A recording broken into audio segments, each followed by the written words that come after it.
Well, good evening, everyone.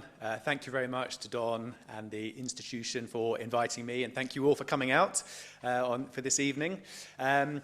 So I am an evolutionary psychologist. If you've never seen one, this is what we look like. I teach and do research in psychology at Portsmouth, and there I'm a member of this research group called the Centre for Comparative and Evolutionary Psychology. So you may be familiar with these terms, you may be hearing them for the first time tonight. Hopefully by the end you will have learned something about this area. Let me begin with some claims. Women are inherently attracted to pink and red colours because they were gatherers in evolutionary history, and they were interested in the ripe colours of fruits to tell when it's good to eat, whereas men who are out hunting are not so interested in that. When it comes to colours, if athletes who wear the colour red have an advantage in competitive sport because red is a natural colour signalling danger and aggression, and that even translates into, my favourite team, Liverpool, doing so well. Women's breasts remain rounded even when they're not lactating, unlike most mammals, because they have evolved to resemble the shape of the buttocks and thus be sexually attractive to men. This is a statue of Molly Malone in Dublin, who is constantly appreciated by the public, and you can guess what I mean. Talking about human mating, there is a mismatch between the sexes when it comes to who is considered attractive, such that 80% of women are attracted to 20% of men, and the majority of men are not so successful. You might have heard of this 80-20 rule, especially if you watched Adolescence last year, I think it was a BBC drama, where I think this theory was referenced. Your mind is like a Swiss Army knife with specific individual modules which have evolved for certain tasks, just like the tools on a Swiss Army knife. And step-parents pose a physical risk of harm and neglect to children much greater than biological parents, to such an extent that the wicked step-parent has become a trope in literature all across the world. You may have heard some of these claims before, or if this is the first time, maybe you have a knee-jerk reaction to these claims. Anything from, oh yeah, that sounds reasonable, to that sounds ridiculous, you can't be serious. I also share those reactions, and I think my opinion on these claims ranges across that board. I won't tell you which is which, but feel free to ask me at the end if you'd like. But these are all examples of claims that are made in the name of evolutionary psychology. So what I want to do is give you a flavour of what evolutionary psychology is, go in depth in one particular area of evolutionary psychology, and conclude by trying to give you a way of evaluating whether, when you hear claims like this, is that something I should take seriously? Is that something I can just dismiss? So I'll begin with an overview of what evolutionary psychology is.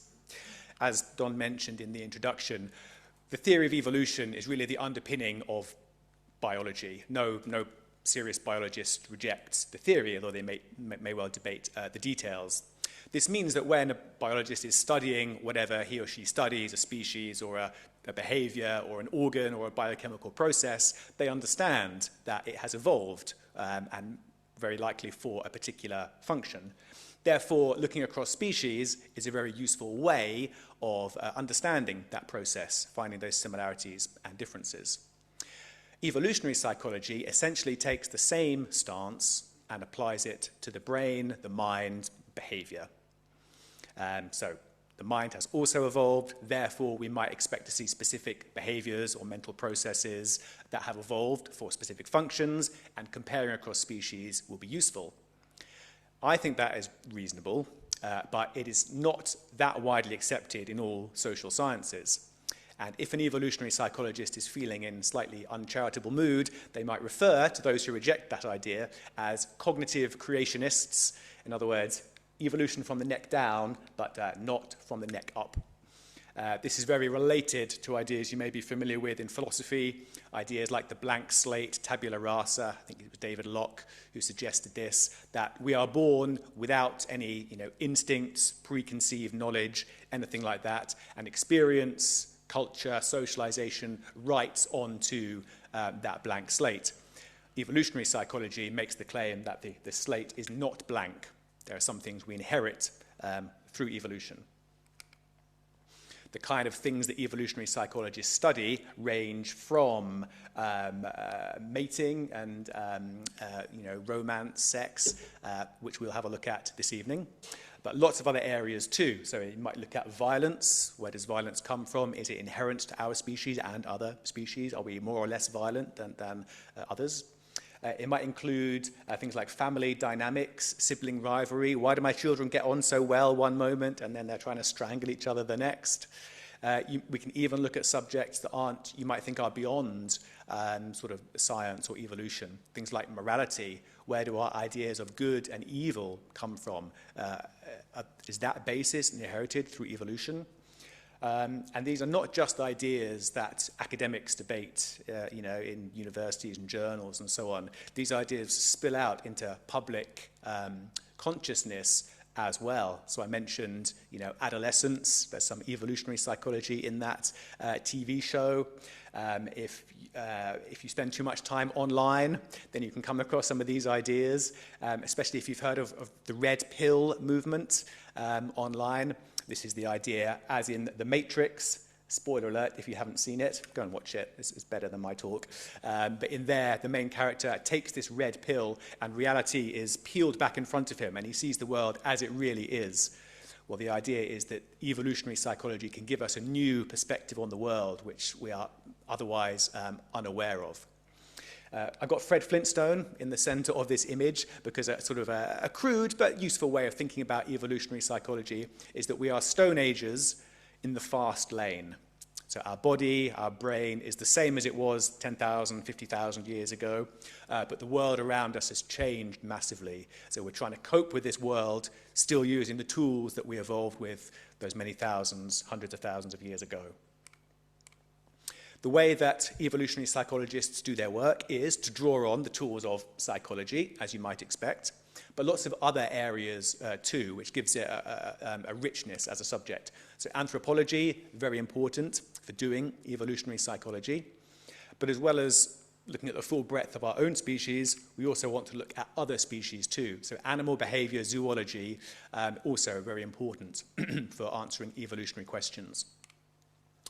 The wider social sciences are also useful, and I think this is where you see more resistance to evolutionary ideas when you get into areas like sociology or political science or human geography, those kind of areas. But if the premise is true, then these fields should also be studied using evolutionary theory. And then using biological tools, also very useful. So, things like genetics, the very powerful modern studies, can also shed light on psychological questions. So I'll give you a very quick potted history of evolutionary psychology. I start in the 1850s. Really, evolutionary psychology is, the quest for human nature. Does it exist? And if so, what is it like? That has been something that we've been thinking about for as long as history and long before that. So, ancient Greeks, all the philosophers have touched on these ideas, Descartes, Hume, John Locke, etc. I'm going to ignore all them and focus on the 1850s when Darwin and Wallace published their ideas, which became the basis for modern biology. So Darwin's original book on the origin of species talks about animal behavior here and there, but doesn't really talk much about humans. The one thing he did write was that light will be thrown on the origin of man and his history, which is my vote for the scientific understatement of the 19th century. He did follow that book up with another book on the descent of man and selection in relation to sex, where he did focus on our species, and you could maybe consider that as the first evolutionary psychology book. Still well worth reading both of these books. He was a very good writer as well as a thinker, Darwin. Following that, evolutionary ideas grew in popularity with plenty of spirited debate. And through the early 20th century, we got the rise of ethology, which is studying naturally occurring animal behavior in the wild. That very much took on Darwin's ideas. And then people began to apply it to our own species as well. So we had the rise of things like social Darwinism, things like eugenics, the idea that we could improve our own species by encouraging some people to breed or discouraging others to breed. At roughly the same time as psychology got going as a discipline, the dominant theory was behaviorism.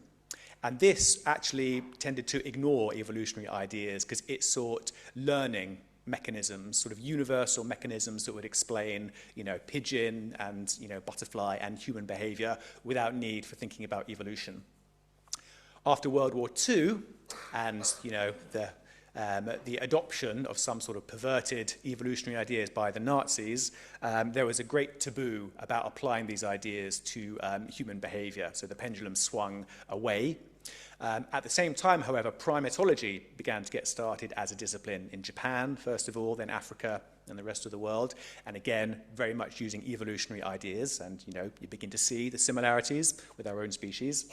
And then in the 1960s to 70s, evolutionary psychology sort of really got going as its own discipline. Some foundational books were published. There was lots of controversy. There was a series of episodes which are called the Sociobiology Wars, which involved glasses of water being thrown over speakers at talks like this. So let's hope that doesn't happen tonight.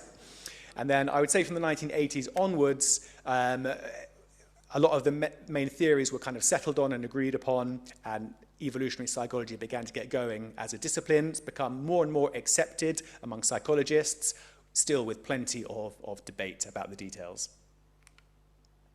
So what do evolutionary psychologists do? Well, to explain this, I'm going to draw on an important contribution by Nico Tinbergen. He was an ethologist, studied animal behavior. He won the Nobel Prize. And he pointed out in a very important paper that when you're trying to answer a question about behavior, why does an animal do this, there are actually several different things you could mean by that why question. He split them into 4. So the first why is sort of the proximate why or the what. So this is to explain a behavior in terms of underlying mechanisms of the brain or hormones or environmental triggers, something like that. There's also the developmental or ontogenetic why. Where did this behavior come from? Is it inherited? Is it an instinct? Is it something you learn in a particular way? And these 2 levels are where most of my psychology colleagues do their work. That's what 90% of psychology is, answering these 2 questions. But he pointed out that there are 2 other levels of evolutionary interest. And the key thing about his insight is that each of these levels can simultaneously be true. An answer at one level doesn't preclude an answer at another level. So the third one is the phylogenetic why, which is just explaining a behavior in terms of evolutionary history. So here's where we compare other species. And the final why is the ultimate why, which tries to answer in terms of fitness. Does this behavior increase fitness, and therefore it was favored by selection? So let me give you a very quick example to contextualize that. Let's take the question, why does a mother feed her crying baby? We could say, well, she just wants it to be quiet. Very true. That would be a kind of proximate answer. Maybe we could say she just instinctively knows that a crying baby needs milk. Or perhaps she has learned there's a particular type of cry that signals hunger as opposed to something else. That would be a kind of ontogenetic answer to the question. So both of those answers could be true. The other 2 levels are the ones psychologists don't think about so much. So for this question, it would be something like, well, humans are mammals, and the defining feature of a mammal is to produce milk to feed infants. So humans are just engaging in typical female mammalian behavior. And the functional why would be something like, by provisioning an offspring with calories and nutrients, she's ensuring it will survive, and the common genes they share can be passed on. So hopefully that example makes sense. Although I say that is very intuitive, a lot of people disagree. So evolutionary psychology is subject to many criticisms. One is certainly the fact that its ideas have been taken up by those who want to impose abhorrent policies. So I mentioned social Darwinism or the extremes of eugenics, and you know, the Nazis took it up as well in World War II. Even things like forced sterilization, which went on until the 1970s in Finland, of all places, not where you would expect, all kind of done in the name of eugenics. Or people critique these ideas saying that they justify bad behaviors, so violence or inequality between the sexes and so on. My response to that would be that explaining the way things are is not the same as justifying the way they ought to be. Philosophers call that the naturalistic fallacy, and a nice demonstration of that comes from The African Queen, if anyone's seen that. Humphrey Bogart's character, he's a kind of drunk, dissolute man, and Katharine Hepburn complains to him as they're going down on his boat, and he says, "It's not my fault, it's just my nature." And she responds, "Nature, Mr. Allnut, is what we are put in this world to rise above." So in the same way that if you studied how cancer works, someone would be unlikely to criticize you for trying to justify cancer, therefore saying it's fine, you know. Likewise, if we're trying to understand violence or differences between the sexes, that's not to say those are desirable. Another common critique is the idea that evolutionary psychology is just telling just so stories. Have you heard of the just so stories? Whenever I show this to my students, they're too young, they don't read them anymore. So the just so stories, Rudyard Kipling wrote them 100-something years ago, and they're sort of fantastical tales about how animals came to be the way they were. So, you know, in the old days, the elephant had a short trunk, but one day he got into this tug of war with a crocodile, and his trunk got stretched and stretched, and from then on, elephants have long trunks. So clearly untrue, ridiculous tales that, you know, nevertheless sort of make sense, and you sort of can't prove that they're not true. Common critique of evolutionary psychology. And the third critique is that it ignores culture, ignores the differences between people over the world or over history. So we'll have a look at some of these critiques as we go through a more detailed example. I would make the point here that even those branches of social science that reject evolutionary ideas are also prey to sort of ridiculous just so stories. So here's a short extract from a book by Steven Pinker, a prominent evolutionary psychologist. And here he is critiquing what he calls the standard social science model, which is essentially the blank slate. We don't have any inherited nature or instincts. So he's talking about claims. I don't know if these are real claims or just sort of example ones he's made up. But, you know, little boys are encouraged to argue and fight. Children learn to associate sweets with pleasure because parents use sweets as a reward for eating spinach. Men are socialized into believing the goal of sex is an orgasm. 80-year-old women are considered less physically attractive than 20-year-olds because of our phallic culture, which has turned the young girl into a cult object of desire, and so on and so on. If you read the right/wrong sorts of sociology, anthropology, you can find such claims. So I think for each of these, there is a much more intuitive sort of evolutionary-based claim, which might spring to mind.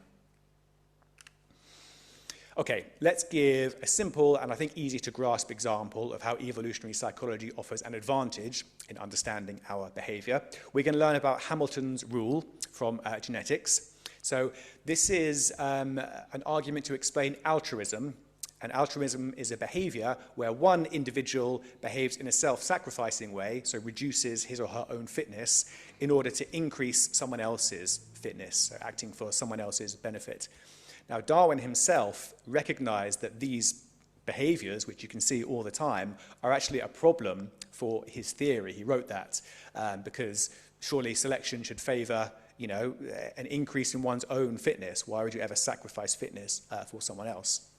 The solution came in the 20th century, thanks to William Hamilton, who said, imagine there was a gene that underpinned altruistic behavior that caused you to give someone else a benefit, which we can quantify as B, but at a cost to yourself of C in terms of fitness.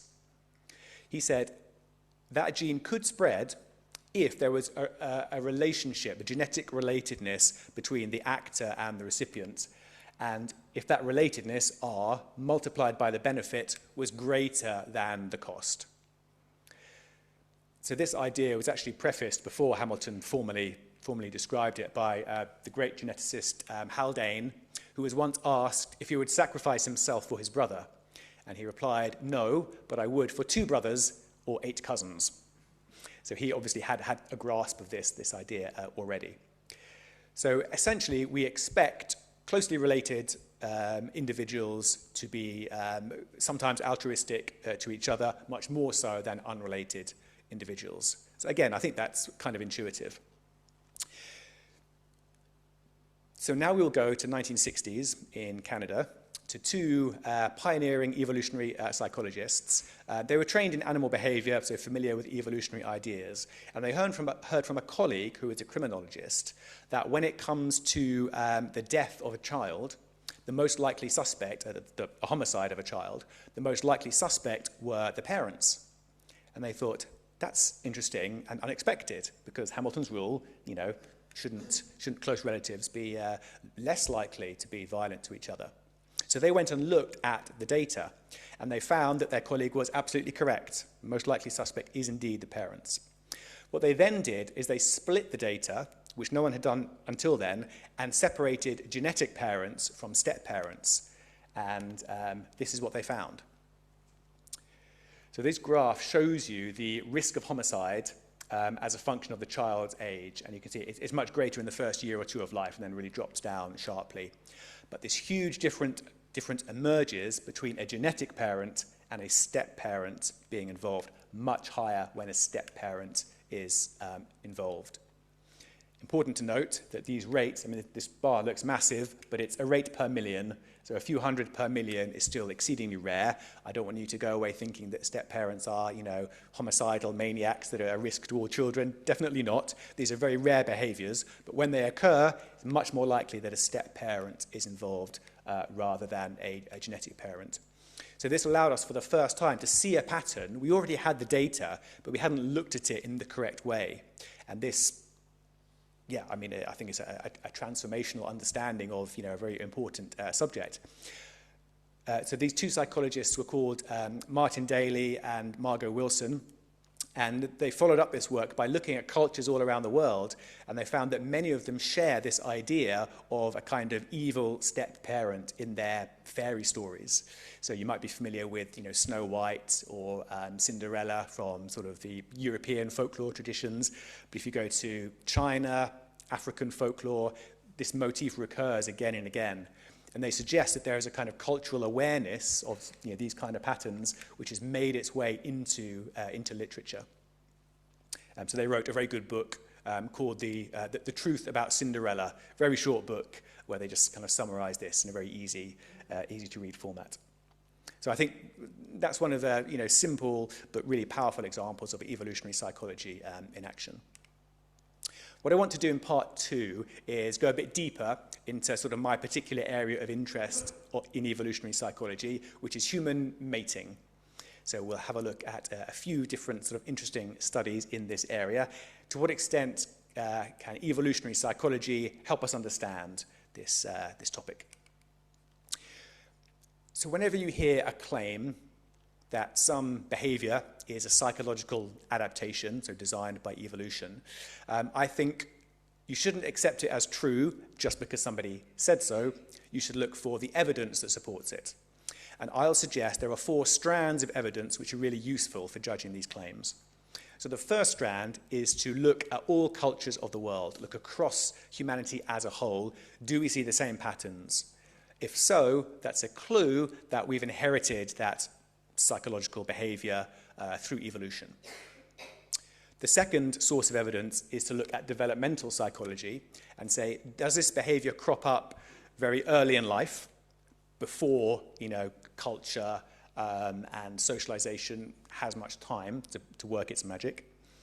Or at least does it arise at a reliable age? So when it comes to sort of mating sexual behaviors, it's not early in life we'd expect to see them, but it's at sexual maturity, at puberty, we expect to see them.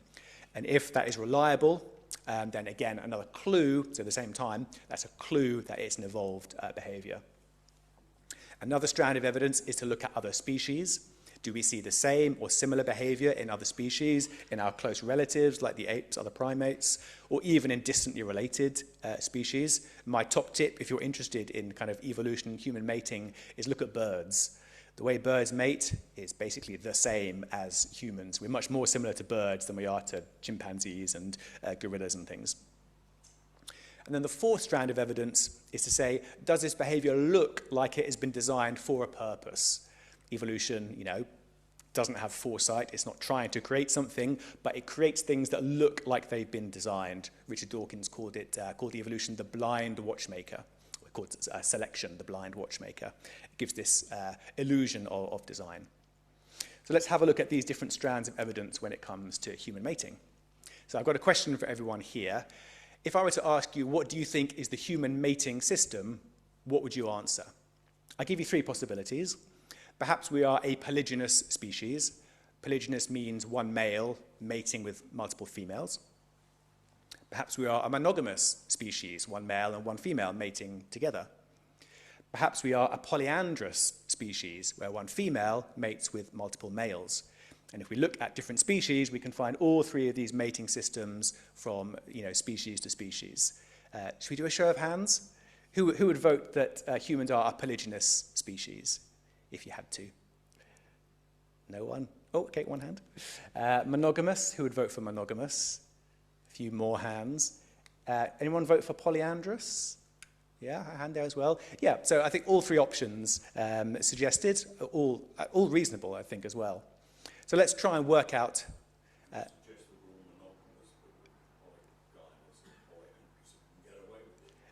Yes, you're kind of anticipating what might be coming.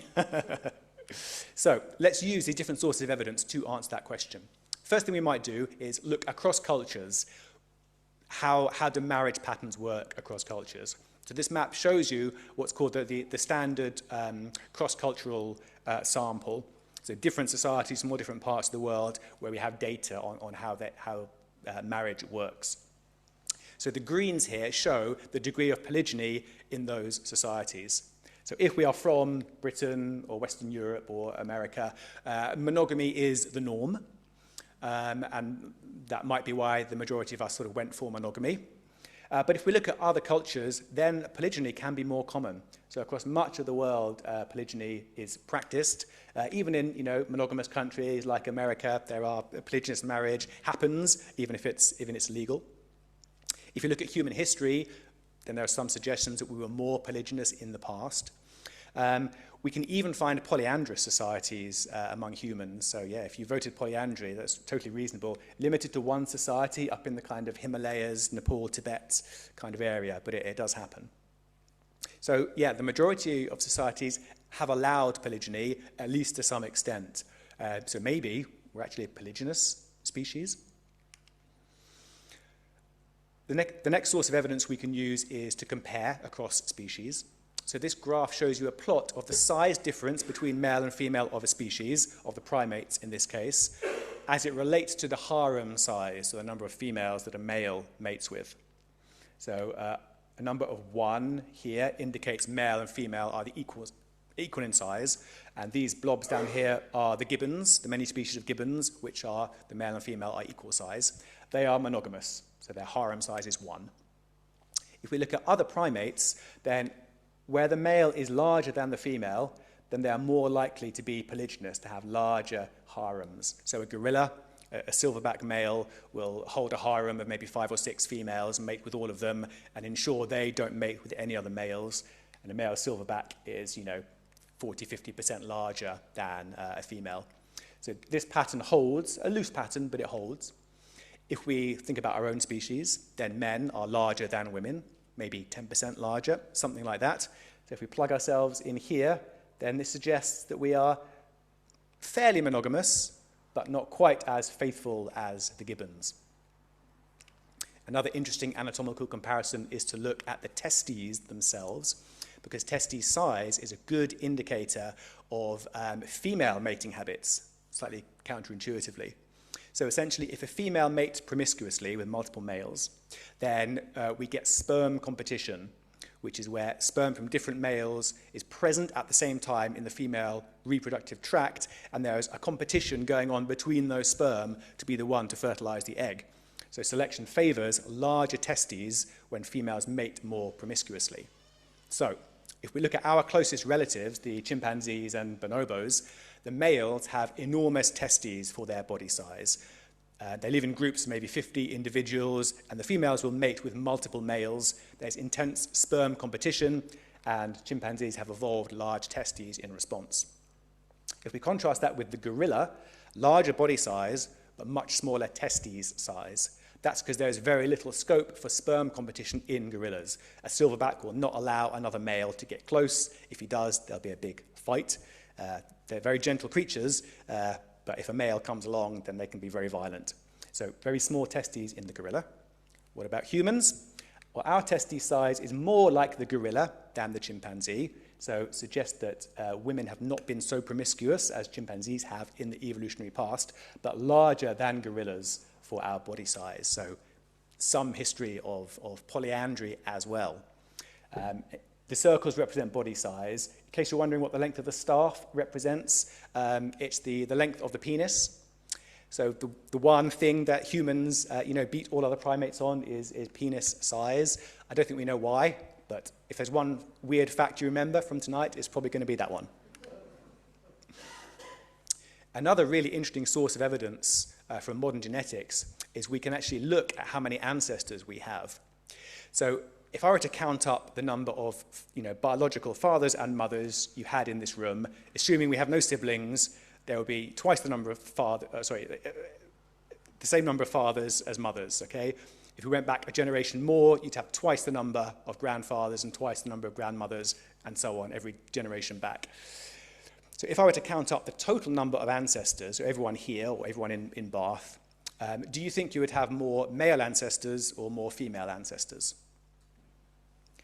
Intuition probably is that you'd have more, you'd have equal numbers, right? You must have, 2 grandparents, 4 great-grandparents, and so on. But no, the answer is you don't. You have many more female ancestors than male ancestors. And we know this from genetic studies. We can measure the variability in the Y chromosome, which is inherited down the male line, and in mitochondrial DNA, which is inherited only down the female line. And that tells us that we have, about twice as many female ancestors as male ancestors. How can that be? Basically, some men were more successful at getting their genes into the future generations than others compared with women. So some men were more successful at breeding than other men, suggesting polygyny in our evolutionary history. So taking that evidence all together, I think any of the answers that I gave you is reasonable, but I would suggest we are a kind of mildly polygynous species, or as you said, monogamous, but if we can get away with it, something else. Yeah, I think that's quite a good characterization. We can then ask the question, well, what about differences between cultures? Because things are not the same everywhere in the world. And here we can use some psychological tools, simple pencil and paper questionnaires, to measure things like sociosexuality. So sociosexuality is somebody's willingness or attitude towards sex in a committed relationship and outside that. So we can say this is a spectrum going from a kind of restricted sociosexuality where you really want to have sex only within a marriage or a stable relationship, somebody who could be the father of your children. And at the other end, we can have unrestricted sociosexuality where you're quite comfortable having sex as a one-night stand, friends with benefits, as the modern phrase is, and so on. So people can vary anywhere along this scale. It's measured using these kinds of questions, the things you can see on the screen. You just answer those on a 1 to 10 scale or whatever it is, and you can get your score for your sociosexuality. Well, what has been done is these questions have been asked to people all over the world, and we have a good picture now of how this sociosexuality varies across the world, and in particular, how it varies between men and women in different countries of the world. It will probably come as no surprise that men tend to score higher than women on sociosexuality. But is that true all over the world? Are there places where the gap is smaller, or where the gap is larger, or even where the gap is reversed? So this is a very comprehensive study that asks these questions to 48 different countries all over the world, all different continents, and getting some 15,000 responses overall. And the questions we can answer with this is, how much variation is there across cultures? The more variation there is, the more it might suggest that culture plays a role in our sociosexuality. And how big is that gap between men and women? Does it vanish to nothing in some places? So these are the results for not sociosexuality, but height, a kind of basic biological measure, just to give you a flavor. So the top line here represents the height of men in many different countries. I know you can't read the countries down the bottom, but it doesn't matter too much. The dotted line below that is then female height. So height varies a bit. People in the Netherlands are tall, people in China are shorter. But the gap between men and women is very constant all over the world. This solid line at the bottom represents the difference between men and women, basically a flat line. You always get this height difference wherever you look. What about sociosexuality? Here are the results. So again, top line is male sociosexuality. And we can see it wiggles up and down like an echocardiogram. Quite a lot of cultural variability. It's high in some countries, low in other countries. The dotted line represents female sociosexuality. Again, very culturally variable, very tightly correlated to male sociosexuality. Ignore the next two lines, but the bottom one is the difference between the sexes. And now that line is no longer flat, it's at an angle. This tells us that in some countries, the difference between men and women is really large. So example countries here are the Philippines, Pakistan, Malaysia. In other countries, the difference between men and women is smaller. So these are countries like Iceland, Austria, and Switzerland. But one thing to note is that there are no countries where the pattern is reversed. Women never have higher average sociosexuality than men. The difference is always substantial to very large, okay? Never goes to 0 or below 0. So a sex difference in sociosexuality is very robust. So what does this mean for evolutionary claims about human mating? Well, on the one hand, it suggests that it's not fixed. It does vary according to local culture. So things aren't just down to the way we are born. On the other hand, the difference between the sexes is very, very robust. Even the most progressive, economically developed countries in the world maintain a substantial difference between the sexes. Maybe in the future, if things change, that gap could reduce to 0 or the other way around. I'm skeptical that that would ever be the case because this pattern is exactly what we see in nature. In the vast majority of species, males are more ardent than females. It tends to be males who compete for females rather than vice versa. There are some very interesting exceptions, but this is very much the pattern we see in nature. And we know very good theoretical reasons why that should be the case. Essentially, the sex that produces the egg, the larger gamete, which is immobile and takes a lot of investment, becomes a limiting resource for which the other sex competes. So the males who produce the small gametes, the sperm, they can produce lots of them, they can engage in sperm competition. So this pattern is exactly what we see in nature. So I would suggest that we are, like a typical mammal, almost any animal follows that pattern. What's interesting when you have rich cross-cultural data like this is you can begin to look at other things that correlates with differences in sociosexuality. So here's a really intriguing one. Here's a graph showing the relationship between national sociosexuality, so low down here, or restricted down here to unrestricted up here, as it varies with the national sex ratio, so the numbers or the proportion of men to women in the country. So here, 100 means equal, more than 100 means an excess of men, and less than 100 means an excess of women in that country. It turns out there's a negative correlation, such that if there is an excess of men in a country, sociosexuality tends to be restricted. So people go more towards sex within marriage, long-term relationships to produce children.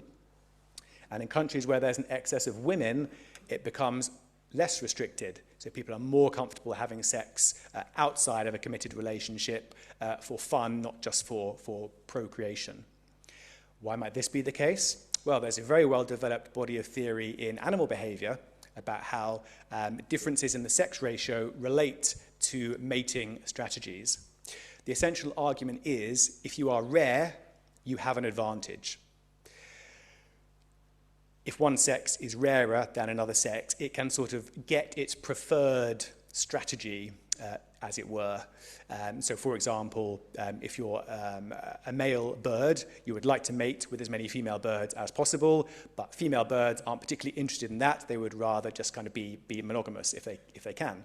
So if male birds are suddenly rare, because a lot of them died off in the winter or something, they can then essentially choose to be polygynous, because there's loads of female birds out there. If those females were monogamous, then lots of females will have no partner. So they would rather mate with this guy who's already got a mate because there's no other choice. Likewise, if roles are reversed and the female of the species becomes scarce, they can impose their preferred mating system. So in these birds, they can switch to a more monogamous or even polyandrous system if that benefits them. So we see this very intriguing, similar pattern in our own species. The sex ratio is related to this, aspect of human mating.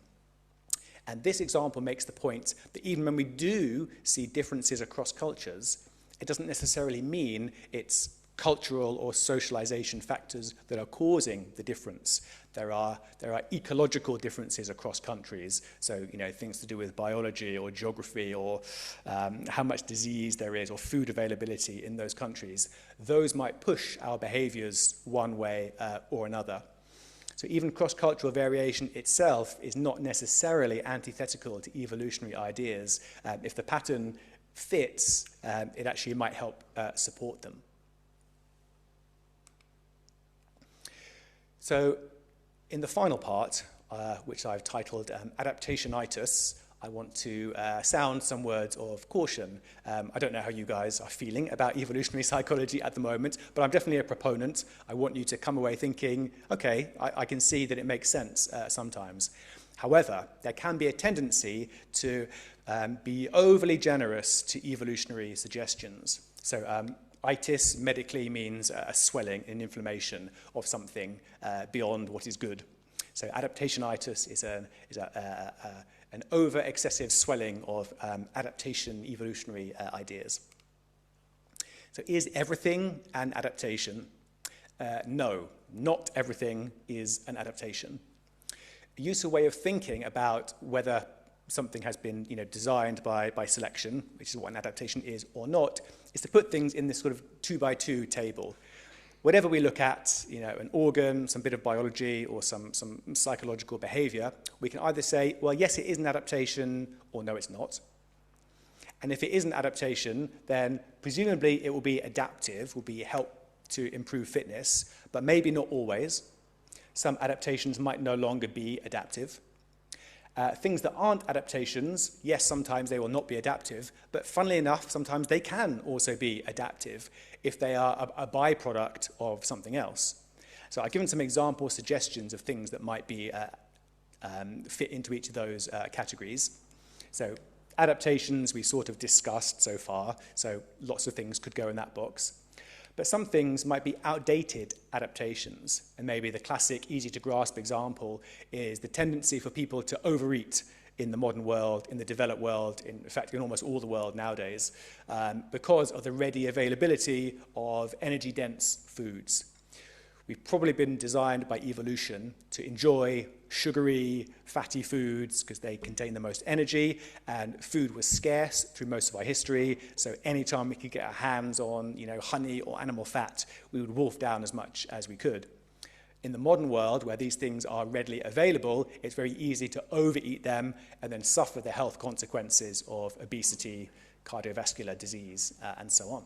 So that would be an example of an outdated adaptation. Our Stone Age minds haven't caught up with the fast lane of the world.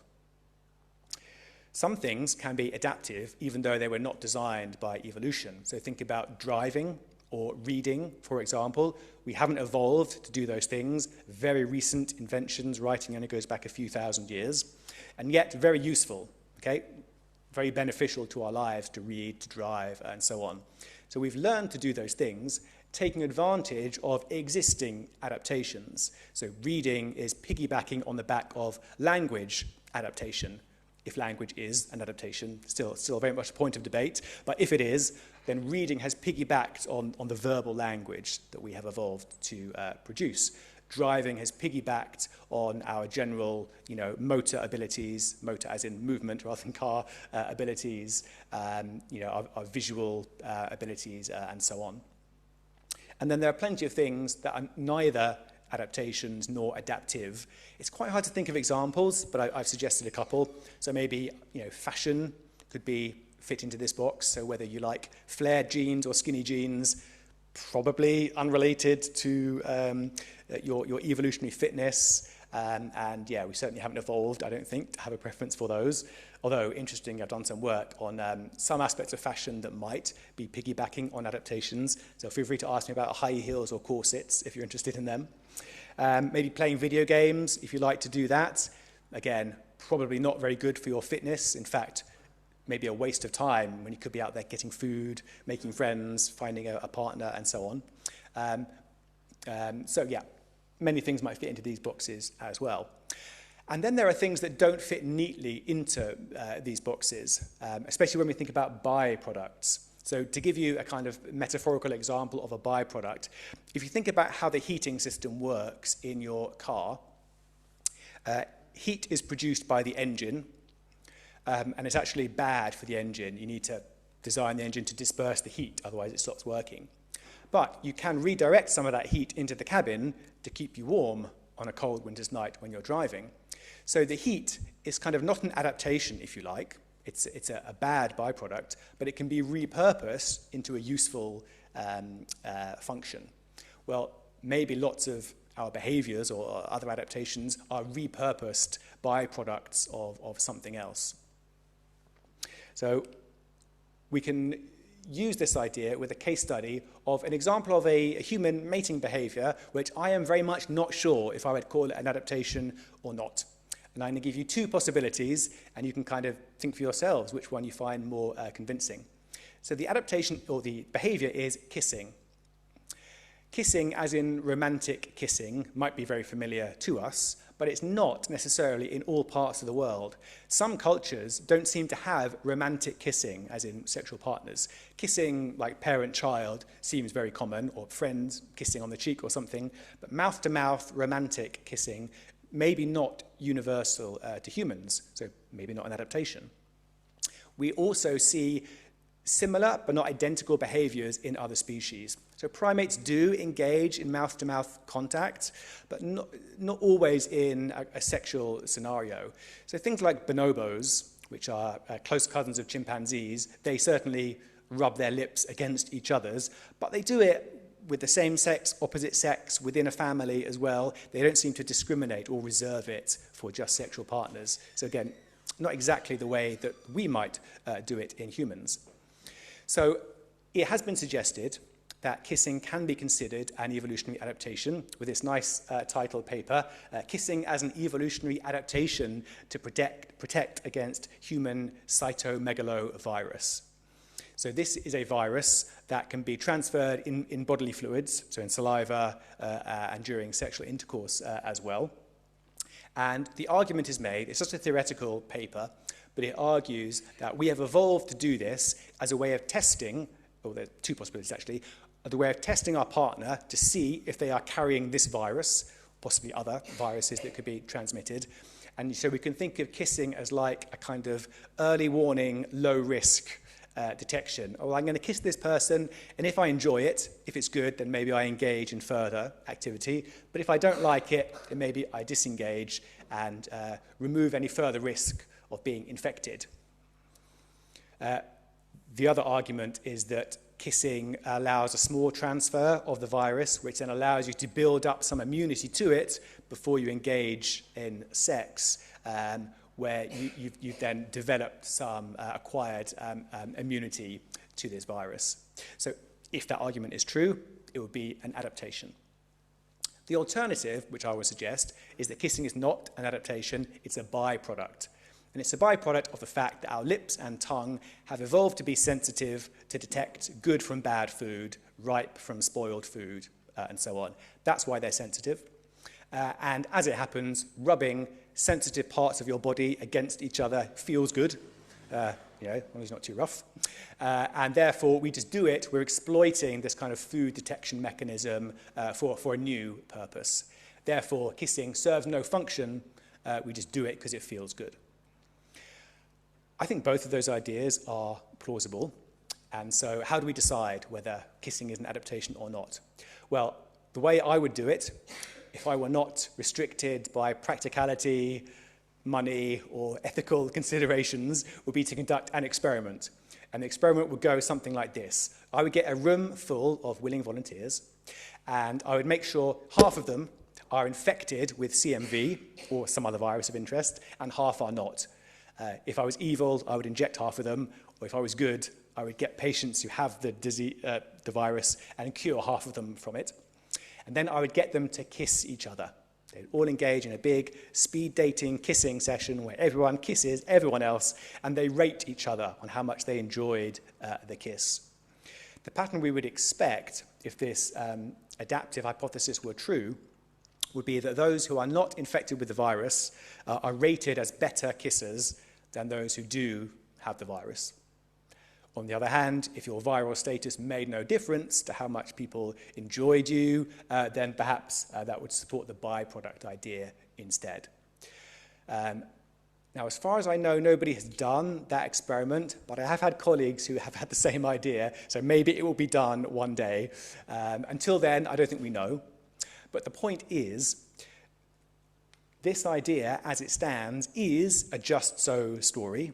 It's made up, and it's making a claim about things long in the past that we can't go back and observe. But it doesn't have to remain a just so story. It's possible that we can go out there and get the evidence that would support the adaptive hypothesis or not support the adaptive hypothesis. So when you hear these evolutionary claims, my advice to sort of judge whether you think they're plausible or not are to apply those strands of evidence. Think cross-culturally. Is this claim true across all peoples of the world, or do we see differences? Does this behavior seem to occur reliably in human development, early or at a specific time of life? Do we see similarities across species? And is it plausible that this claim could actually enhance evolutionary fitness? And I think if you do it to the kind of claims that we began with, some of them will stand that test and are good candidates for adaptations. Some of them maybe not. I'll end just with some recommendations for further reading for those of you who want to learn more about this subject. These are maybe some of the books that I think are really good. The first one, and by far the number one recommendation, is Richard Dawkins' The Selfish Gene. It's 50 years old this year, but it's still just very foundational for this whole field. It's not particularly about human psychology, although we pop up from time to time. It's mainly about evolution more broadly, animal behavior more broadly, but it's just packed full of ideas that you can't help but think, oh yeah, that sort of works for us as well. I had that experience when I read it as a student. So if you haven't read it, that's number one recommendation. The second one is a book specifically about evolutionary psychology. I quoted Steven Pinker earlier, but his book, How the Mind Works, very good guide to this field. The next one is from Daly and Wilson, those two psychologists who studied homicide among many other things. Again, very good writers. They write nice short books that very persuasively convey these ideas. And then the last two are about sort of other aspects of human behavior I haven't really touched upon so much. So one is called The Mating Mind, and it's about how sexual selection might have shaped human culture. So things like our production of music and literature and art, which again, many people would think sort of belong beyond the realm of evolution, might actually be byproducts of sexual selection. And then the final book, The Art Instinct, takes this idea even further and suggests that maybe, you know, there is some common evolutionary underpinnings for all types of human art, even though most people would think of it as one of the sort of, you know, purely cultural creations. So good books if you want to delve into any of those areas. And I will finish there. Thank you very much.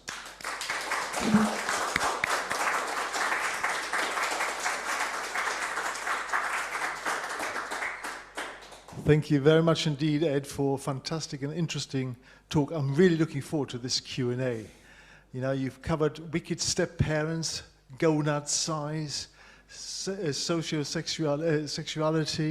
and even adaptinitis in the form of kissing as a virus detection device. So there must be loads of questions, surely. So we'll start in the room, and then we go online and we come back. The only thing, this gentleman is very keen, he's already got his hand up. Just one quick request.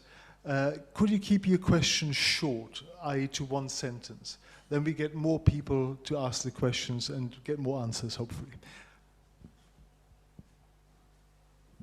Thank you very much, that's great. Can you comment on the evolution of very abstract thinking? It's very easy to imagine how intelligence evolved, because you can see clear advantages, but then highly abstract, but then becomes much more difficult, doesn't it? Yeah. One way to answer that is to look at the evolution of the brain itself. So it looks like most of our highly abstract thinking goes on at the very front portion of the brain, the prefrontal cortex. This is the part that's most recent in evolution. So we have a larger prefrontal cortex than chimpanzees. Many animals don't even have one at all. You can't see it. So it looks like evolution has come up with a new part of the brain to do this new stuff. So I think that suggests that evolution has played a role, maybe a particular role in our species that we don't see in others, but it's not direct. We can't just look at brain tissue and know exactly what it does. Yeah, when it comes to very abstract thinking, it's often quite hard to come up with a sort of functional argument as to why it might be useful to do this or do that. And so maybe I'll take mathematics as an example. It's quite a nice example. So I don't know if you know, but you can do maths problems with animals. You can design experiments to see whether they can add 2 plus 2, 10 plus 6, and so on. And it turns out they can, depending on the species, they can get up to about 4 or 5. So 4 minus 2, that's okay. But 6 minus 3 is kind of too hard. So they have like a limited mathematical ability. Now, we, you know, having gone through school, go far beyond that. Interestingly, if you look at other cultures, so hunter-gatherer type cultures without formal education, they also seem to have a limit of, yeah, like about 5 with kind of like instinctive mathematical ability. So I think anything beyond counting to 5 or so, maybe 10, yeah, it's probably like a cultural learned thing, piggybacking on our general ability to, you know, count abstract, discrete things. That's probably real, but we can go far beyond that with learning and culture and so on. Okay, thank you. We've got a question online by Rory. I think you said zoology can help us understand evolutionary psychology. Can you say a little more about the relationship between these two fields?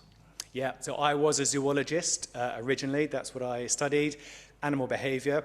And then, you know, I just couldn't stop thinking about my own species, so moved over. Yeah, in many ways, we can just think about humans as one other of the millions of species that there are.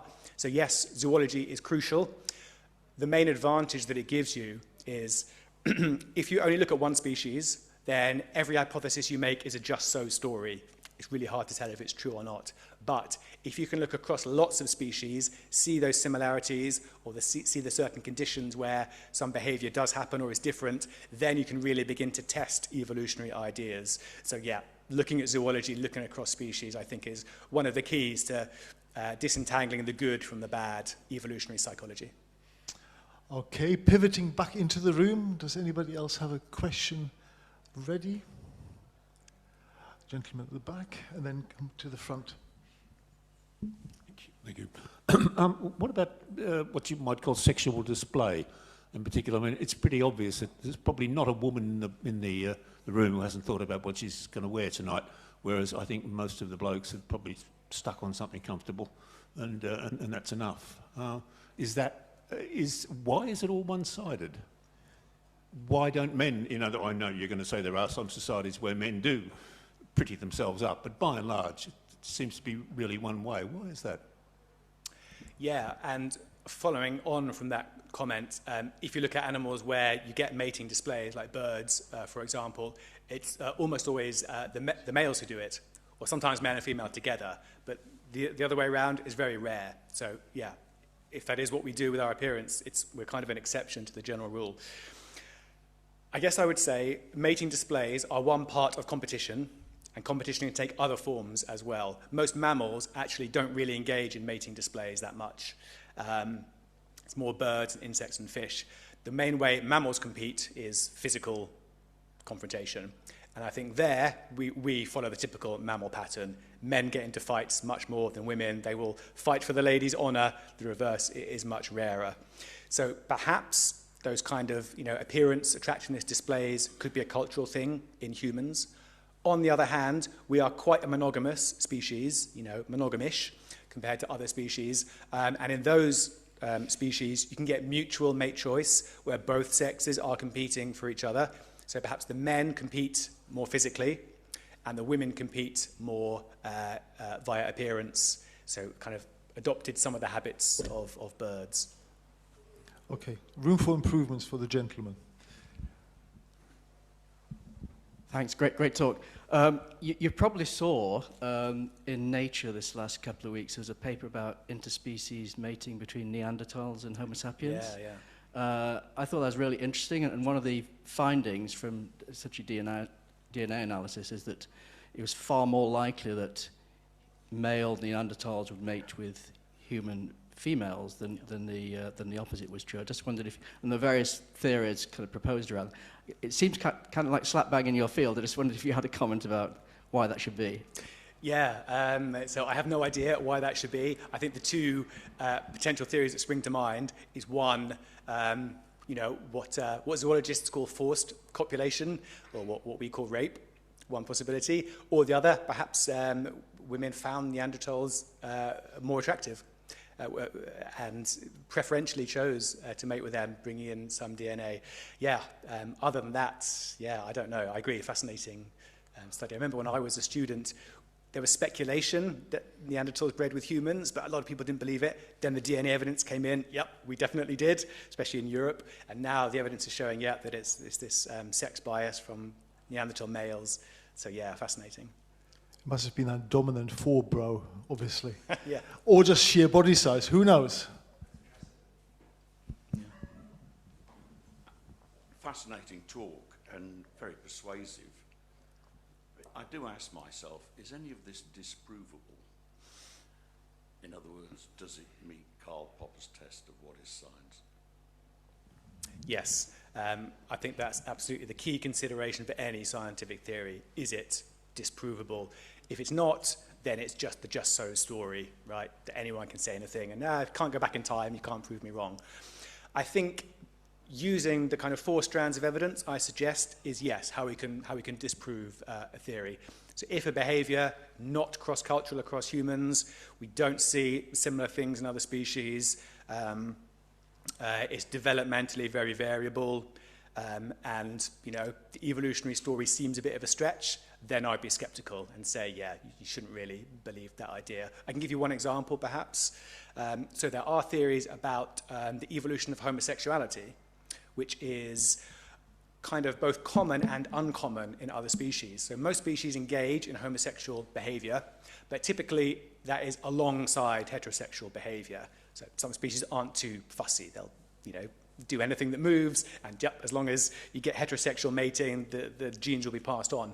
Humans, on the other hand, seem to have exclusive homosexual preference in a minority, which is quite unusual. We don't see that in most animals.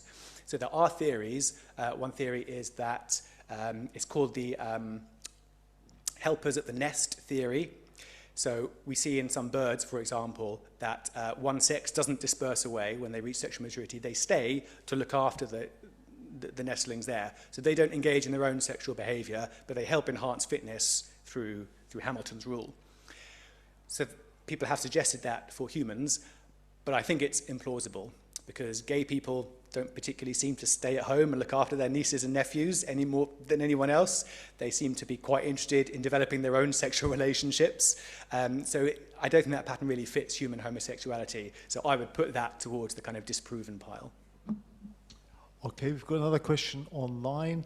What would be the role of sexual violence, forced copulation in evolutionary psychology? I almost included the topic of forced copulation, rape, and so on in this lecture. I decided to cut it out of sort of interest of time / sensitivity, but I think there's a very interesting angle to be taken on that. Yeah, that is perhaps the most controversial subject in evolutionary psychology. I've actually got an example slide. It wasn't pre-planned, but there was a book written called The Natural History of Rape by people suggesting that forced copulation might be an adaptation. One author thinks it is, one author thinks it isn't, so interesting collaboration, but they go through the evidence well, I would think. This book caused an absolute firestorm of controversy among social sciences, mainly because the dominant theory of sexual violence in social science is sort of summarized as the not sex theory of rape. So rape is about anything but sex. So just some examples from feminist writers. Rape is not primarily a sex crime. It's not concerned with sexual gratification. It's all due to sex role socialization rather than any inherited tendencies and so on. So read the book if you're interested, in short. I think there are definitely plausible evolutionary arguments. And I think if we get this wrong, it can have serious consequences as well. So if you look at things like, advice or kind of rape myths, as they're known, this is an example from an American university. It has a couple of claims, things like, the myth is that sexual assault is caused by sex drives. They say, no, it's an act of physical violence, not sexual gratification. I think that is highly disputable. Another myth is that sex appeal is important in selecting targets. Their so-called fact is that victims range from infants to the elderly and appearance doesn't matter. I mean, it's kind of true technically, but there is a spike in victims of sexual assault for women, 18 to 25 kind of age, so at their peak fertility. So again, I think we're at risk of giving misleading advice if we don't take evolutionary ideas seriously. Not all feminists agree. Camille Paglia is a nice example. She does take evolutionary ideas seriously, and she's very critical of this kind of not sex theory. So I don't think we have a clear answer, but I think we should take it seriously. That's helpful. You want a second bite at the cherry? There you go. You brought up sex, rape. The chances of rape actually having a massive impact on evolution is negligible, because we have many thousands of sexual experiences for each child that we conceive, whether we're male or female. We have, it cannot have a major effect on evolutionary trends. And furthermore, the other thing that interests me, in fact, is that about 30% of males are discarded in each generation, but very, very few females. And I would argue that that women are much more effective evolutionary machines than men in terms of evolution. We perhaps look at exceptions rather than we should do. Yeah, well, I think if we look at other species, there are cases where we see forced copulation. So, orangutans do it. I mean, we can't know what an animal is feeling, but if you see it happen, I think you can work it out.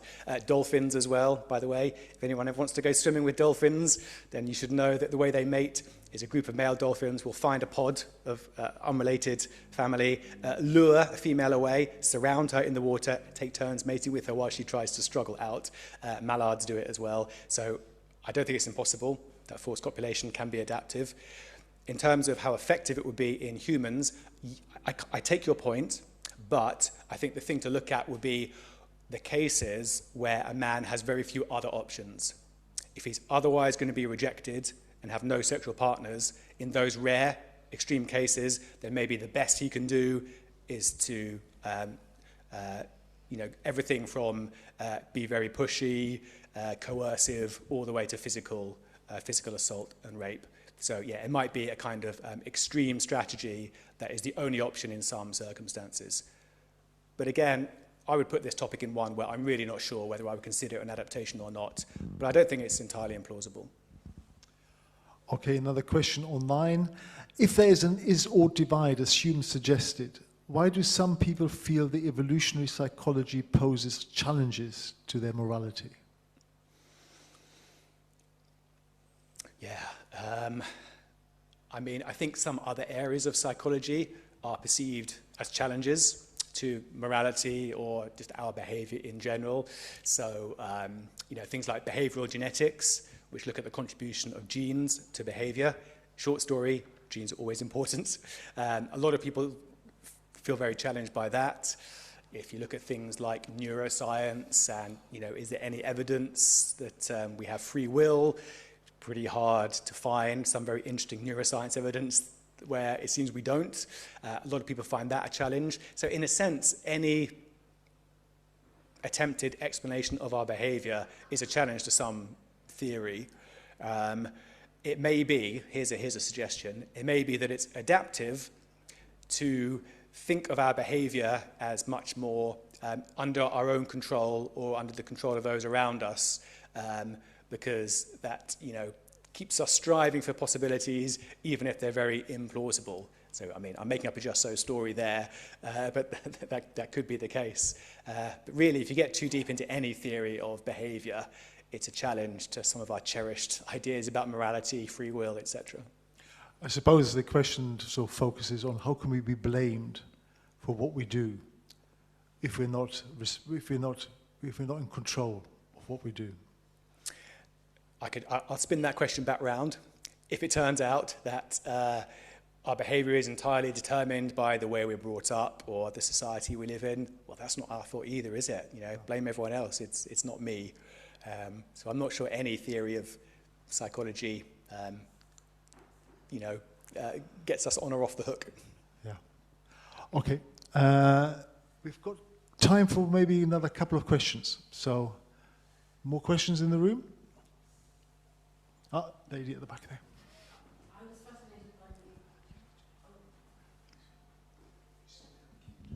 I was fascinated by the examples you gave right at the beginning, and I wondered if there's any of those that you'd like to elaborate on.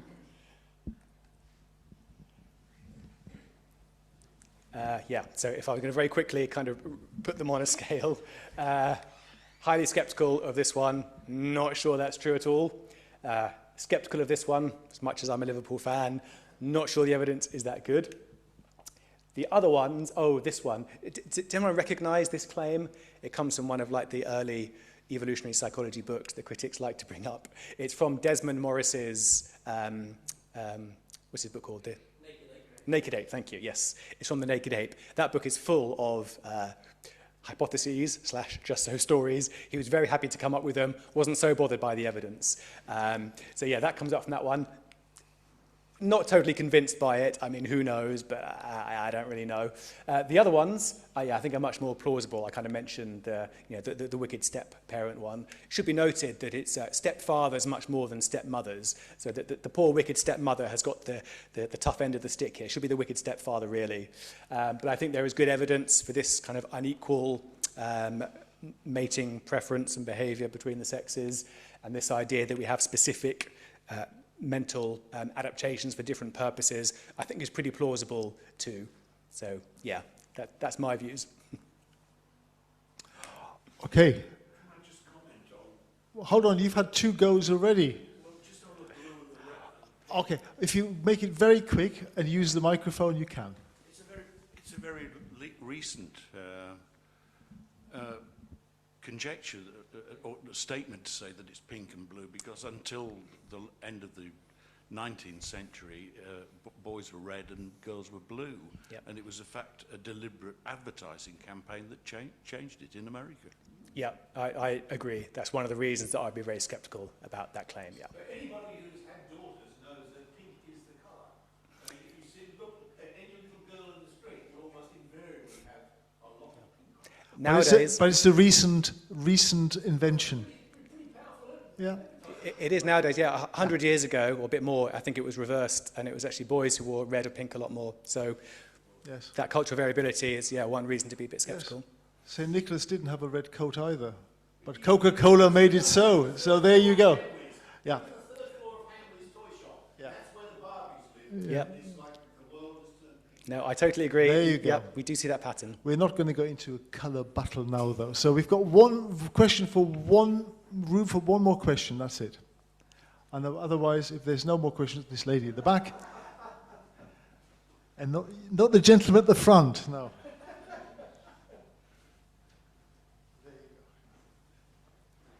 I hold it right. Okay. Do you know if any of the rape programs for rapists have actually worked? Well, at reducing... At reducing the urge, or whatever it is. Yeah, I'm not an expert on this area. The only thing I know that works is chemical castration. So suppressing testosterone, basically. That works. It doesn't really. Yeah. Otherwise, yeah, I don't know of any that have been shown to be very effective. Yeah. Okay. I think that was the last question, and we've come to the end.